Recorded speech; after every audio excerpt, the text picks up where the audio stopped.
Yo, what's up guys? Welcome back to another video. So you can see, I'm in my garage and today we're gonna be doing a quick unboxing of the turbo that I just bought. So if you guys have been watching my previous video, you guys know that I have a 2JZ that is fully redone and that is going into my 240.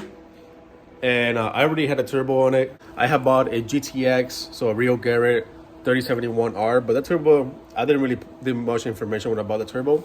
And the turbo is too small for my car. So the turbo is pretty small. It will only make around 450 horsepower, maybe a little more on the 85, but it's gonna be super responsive, super fast, and it will definitely blow up my stock bottom end. So this motor has like GTE bottom end, and I mean, the bottom end will hold 800 horsepower, 7 to 800 horsepower, but that's with a big turbo that's gonna be spooling later, and it's not gonna be spooling as fast as a GTX 3071R. And the last thing I want to do is go ahead and blow up this motor because I spent a lot of money on this motor, and I don't want to go out, first run when I'm drifting, throw a rod on it and be all pissed off. But yeah, so I went ahead, I sold the turbo to my buddy that's gonna put it in his car, which is gonna be working perfect for his car. And I went ahead and bought a fake Garrett. So I went ahead, got rid of my real Garrett, and I bought a fake Garrett straight from China. Here we have, like the title of the video says, we have a Pulsar 5862G. So this is equivalent to a G30 770, I believe. So this turbo, will make 770 horsepower. It's big enough to make enough power, but it should be small enough to spool decently quick. Well, yeah, I'm super excited to open this turbo. I went and did the T51R mod on it. So it's gonna sound super sick and it's gonna make a decent power. And as you can see, I do not have my intake manifold here, just because the last video, if you guys watched the last video, you know that I went ahead and put the intake manifold on. But when I went to tighten the whole thing down, there was actually like a 16-inch gap right here. It was super bent from when they welded it together. So I went ahead, took it to machine shop, had to spend, more money getting it flattened down. But at least now it's super straight. We're not gonna have no leaks. I have to go ahead and pick that up tomorrow. The guy just finished it. I didn't have time to pick it up today, but yeah, so that'll be going on tomorrow. And hopefully this week, I'll be able to put the trans, get everything that I have to get in here, and start putting everything together so I can put the motor inside the car and start working on getting all the wiring and everything else done. And I also went ahead and bought some R35 coil packs for it. So the harness I already bought from Wiring Specialties is made for LQ9 coil packs. So I have to redo the harness to fit R35 coil packs, but it shouldn't be a big deal. I already got I went ahead and bought the coil packs and the coil pack brackets for them, so we should be all good there. Hopefully they come in soon. And then over here I actually have a box with a bunch of sensors that I bought. So I'm pretty sure the hot stick already has a map sensor, which I didn't even think about when I was buying the sensor, but I went ahead and bought a map sensor so I can just go ahead and return it. But I bought oil pressure, coolant sensor, a bunch of different sensors that I need. And then I have an oil pressure sensor here that's like a short one. So I think it was like a $70 sensor, something like that.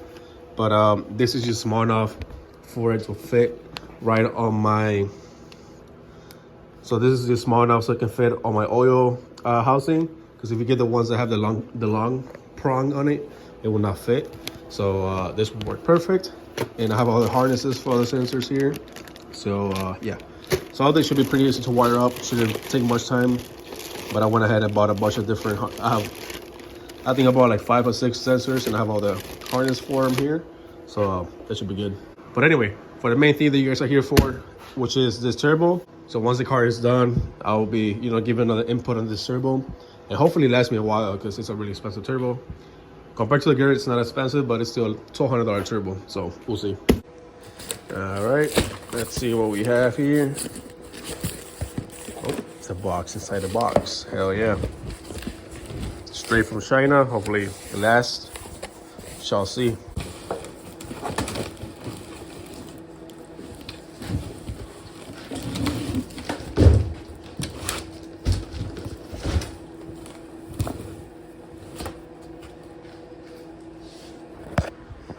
All right, so the box is pretty nice. Surprise. I'm used to getting cheap, like eBay $200 turbo, so These boxes are pretty nice, but it's very well packaged. Thank God. Here we have the turbo. Pull this thing out. T4 flange, V-band, exhaust housing. So this is way bigger turbo compared to my 3071R. I'm just dying to see this T51R mod. Hell yeah, there it is. It's a billet wheel, dual ball bearing turbo. Doesn't spin as nice as my other one, but maybe it's brand new, we'll see. So yeah, so this turbo is way bigger than the other one I had. Hopefully it's a little better to put in on the manifold, because with the other turbo, I was having issues with the oil drain not lining up, which kind of looks like it's gonna be the same issue with this actually. Yeah, kind of. So the oil drain was sitting way too close to the flange, which over here, as you can see, there's not really that big of a gap. And it seems like it's gonna be a same issue. All right, so here's the turbo on the motor, and it looks pretty good, I ain't gonna lie. I know this is not clogged the correct way. I just want to show you guys the oil drain situation. So as you can see, the oil drain sits right over the flange, which is kind of annoying. So I'm gonna have to get like a little straight 90, or like a, you know, probably like a 50-degree bend coming out of here, just so I can snake it out enough and have it come down this way and down to the oil drain, which is down here. So it is gonna be a little tight fit. I'm gonna have to buy some piping and figure out a way how I can do all that, because it's definitely gonna be annoying. The good thing about this turbo that it is V-band on the rear housing, so I don't have to worry about doing all those ugly bolts from the one that I had, because the other turbo I had those bolts that you have to unbolt it, and it was gonna be super annoying to do if I had to have the oil drain on the turbo. So by having this V-band, I can at least do the oil drain out of the car and then put it back in, and I don't have to worry about putting those bolts on. So this is definitely gonna be way easier than the other one I had, but it's still gonna be a little challenge to get this little bent out. But yeah, I mean, I'm super excited. It's looking pretty good. You know, and I really hope this turbo lasts me a while, same thing with the motor. But yeah, I mean, that looks freaking great. Can't wait to see how it sounds. But yeah, so that's pretty much it for this video, guys. I'll show you guys in the last video. I ended up doing painting the section and clearing it. Same with that section. It's not all clear, but I mean, it looks way better. I also went ahead and got new wheels from my friend Ross. It's not this one, these are my last year wheels. They're white and they're the same spec. I just didn't know if I want to run them because they stick out so much. They stick out about 1.5 inches. I'm not the biggest fan, but I'm gonna have to run them unless I want to go buy 2 new ones for the front that are like 18 by 8 instead of the 18 by 9.5. But I gotta come here, put them on and see how they look and see how much of if they're gonna hit anything. Definitely gonna have to get skinnier tires for those because they're definitely gonna be hitting something. But we'll cross that bridge when we get there. I know this was a shorter video. I just want to show you guys the turbo, and well, this basically what this video was about, using turbo. I'm gonna have more info on this turbo once I get this car running.